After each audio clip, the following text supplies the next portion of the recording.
नमस्कार, मैं हिमांशु जर्नलिस्ट। दोस्तों, आज हमारे देश में बजट लागू हुआ है और इस बजट में आज आपको हम बताने वाले हैं कि आपकी जेब पर क्या प्रभाव पड़ने वाला है और जो आप उम्मीद लगा के बैठे थे, टकटकी लगा कर बैठे थे, क्या वो उम्मीदें पूरी हुई है?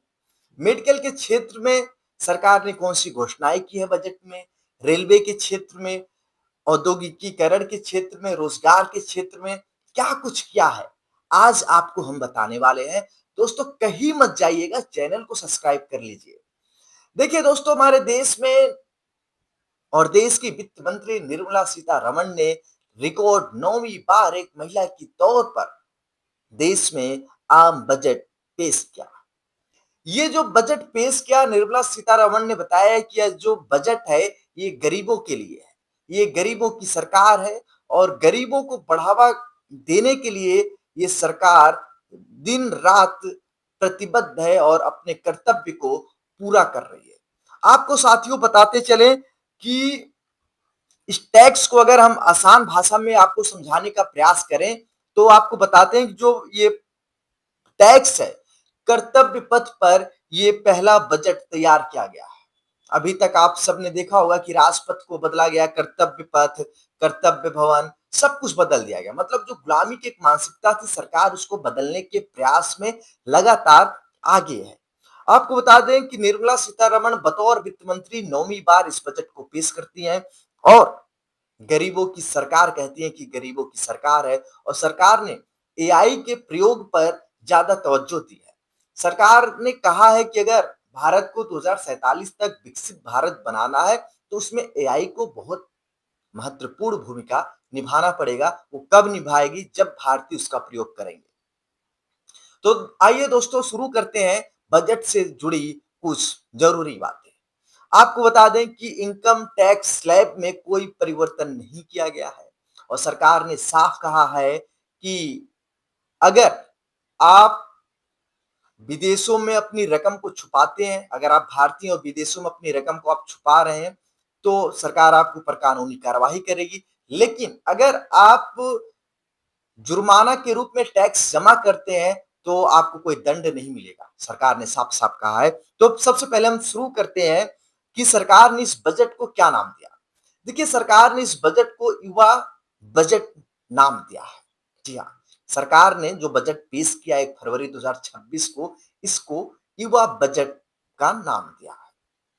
और जानते हैं कि मेडिकल के क्षेत्र में, मतलब स्वास्थ्य के क्षेत्र में सरकार ने क्या बड़ी घोषणाएँ की हैं। देखिए, भारत को बायो फार्मा का हब बनाया जाएगा और इसके लिए सरकार ने खूब रकम लुटाई है। 10,000 करोड़ रुपए की रकम लुटाई है।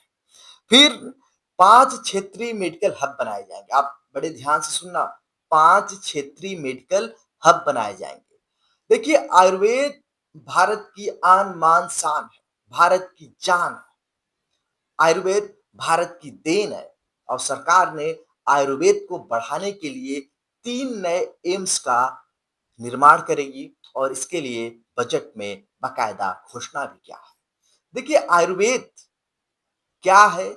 आयुर्वेद की जो एक विरासत है, जो आयुर्वेद की एक शक्ति है, आयुर्वेद की जो एक पहचान है, दुनिया ने कोविड काल के दौरान देखा है और सरकार आयुर्वेद को लगातार बढ़ा रही है। इसी बीच सरकार ने घोषणा किया है कि 3 नए एम्स आयुर्वेद के बनाए जाएंगे। देखिए, बुजुर्गों के इलाज के लिए सरकार ने पहले ही आयुष्मान कार्ड से लेकर तमाम योजनाएं चला रखी हैं, लेकिन अब सरकार ने घोषणा किया है कि बुजुर्गों के इलाज के लिए और बेहतर सुविधाएं दी जाएंगी। अब चलते हैं, सरकार ने आपको बताया कि हर एक जिले में, सरकार ने क्या कहा है कि हर जिले में, बजट के दौरान सरकार ने घोषणा किया कि हर जिले में ट्रामा सेंटर बनाए जाएंगे और भारत को दुनिया का मेडिकल हब बनाया जाएगा। मतलब एक केंद्र होगा भारत मेडिकल के क्षेत्र में। और इस दिशा में जो पहल हुई है, कोविड के दौरान हुई। आपने देखा कि भारत ने दुनिया को कोविड की वैक्सीन दी, पैरासिटामोल दिया, तमाम दवाएं भेजी। ये भारत, आत्मनिर्भर भारत की तरफ एक बढ़ता कदम है। और आपको बता दें कि दवाएं सस्ती हुई हैं। कौन सी दवा? वो भी सुनिए।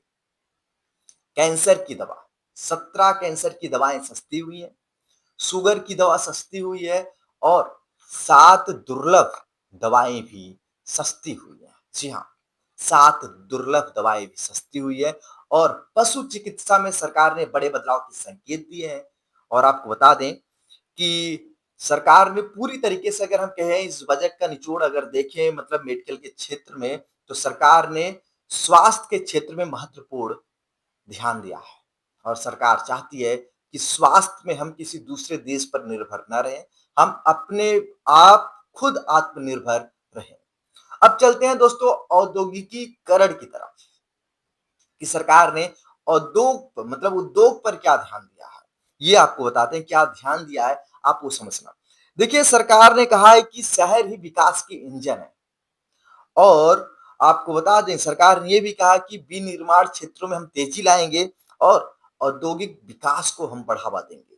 जितना हो सके हम उतना उद्योग की तरफ जाएँगे और सरकार ने ये कहा कि लघु मध्यम उद्योग के लिए आप बड़े बड़े ध्यान से सुनना कि लघु मध्यम उद्योग के लिए सरकार ने 10,000 करोड़ रुपए दिए हैं और आपको बता दें कि नए शहरों में नए इकोनॉमिक ज़ोन बनाए जाएँगे।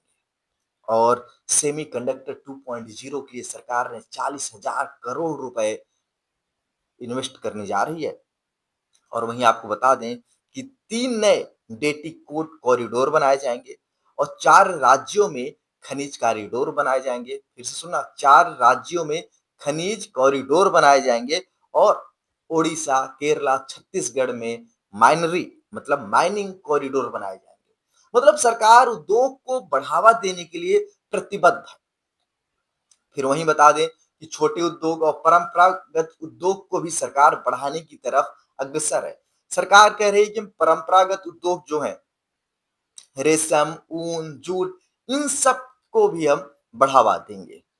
अब बात हम कर लेते हैं पूर्वोत्तर भारत की। पूर्वोत्तर भारत में 5 औद्योगिक कॉरिडोर बनाए जाएँगे और उनके पास 5 विश्वविद्यालय भी बनाए जाएँगे और पूर्वोत्तर भारत में 4,000 ई-बस मतलब इलेक्ट्रिक बसों की शुरुआत करने सरकार जा रही है। बजट में सरकार ने साफ-साफ कहा है। फिर हम बात कर लेते हैं मछली पालन को लेकर सरकार ने साफ-साफ कहा है कि मछली पालन को हम बढ़ावा देंगे। सरकार ने इसमें भी हज़ारों करोड़ रुपए इन्वेस्ट करने जा रही है और 5,000 तालाब आपको बता दें कि मछली पालन के लिए सरकार देने जा रही है। फिर वहीं छोटे किसानों को 20,000 रुपए का छोटा लोन मिलेगा, सरकार ने कहा है और उसके बाद मूँगफली, अखरोट, बादाम, चंदन, नारियल, काजू के किसानों के लिए सरकार ने साफ कहा है कि आप उत्पादन अपनी बढ़ाइए, सरकार आपसे डायरेक्ट खरीदेगी और युवाओं को सरकार ने संदेश दिया कि आप कृषि के क्षेत्र में आइए और कृषि को सिर्फ खाने-पीने तक सीमित मत रखिए, इस कृषि को व्यापार और अपने आप को डेवलप करिए और सरकार में आप सम्मिलित होइए, भारत के विकास में आप अपना योगदान करिए कृषि के क्षेत्र में। और वहीं आपको बता दें कि सरकार ने घोषणा की है कि खगोल विज्ञान को बढ़ावा मिलेगा। सरकार ने घोषणा किया बजट में कि खगोल विज्ञान को बढ़ावा मिलेगा। फिर आपको बता दें कि क्या चीज़ें सस्ती हुई हैं और क्या चीज़ें महँगी हुई है, आप ये भी समझ लीजिए। देखिए आपका कपड़ा सस्ता हुआ है, विदेश यात्रा सस्ती हुई है, बायोगैस सस्ती हुई है, मोबाइल सस्ती हुई है, ईवी सस्ती हुई है, जूता सस्ता हुआ है, दवा सस्ती हुई है और लिथियम सस्ती हुई है, लिथियम बैटरी सस्ती हुई है, चमड़ा सस्ता हुआ है। महँगा क्या हुआ? शराब, खनिज और स्क्रैप ये चीज़ें महँगी हुई है। अब चलते हैं बजट में सबसे बड़े पॉइंट की तरफ सरकार 7 नए रेल कॉरिडोर बनाने जा रही है। बजट का जो एक मुख्य बिंदु है, यही है कि सरकार 7 नए कॉरिडोर बनाने जा रही है। उसको समझते हैं, वो कॉरिडोर कहाँ से कहाँ तक होगा, आप आसान भाषा में समझिए। देखिए दिल्ली, वाराणसी, मुंबई, पुणे, पुणे, हैदराबाद, हैदराबाद, चेन्नई, चेन्नई, बेंगलुरु और हैदराबाद से बेंगलुरु। मतलब सरकार ने पूरी तरीके से सभी वर्ग का ध्यान दिया, कोई नई घोषणाएँ नहीं की है। मतलब जैसे हम कहते हैं, ये कर रेल को लेकर कोई नई घोषणाएँ नहीं हुई है। मतलब कोई नई ट्रेनें नहीं चलाई गई हैं। इन सब को लेकर हम कह सकते हैं कि सरकार नए भारत की तरफ धीरे-धीरे अग्रसर है।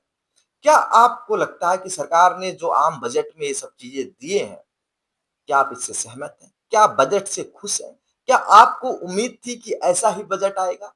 तो आप अपनी राय कमेंट बॉक्स में ज़रूर बताइए। दोस्तों चैनल को सब्सक्राइब कर लीजिए, बेल आइकन को दबा दीजिए क्योंकि मैं हिमांशु जर्नलिस्ट हर समय आप सबके लिए देश दुनिया की हर एक बड़ी खबर आप सबके लिए लेकर आता रहता हूँ। नमस्कार।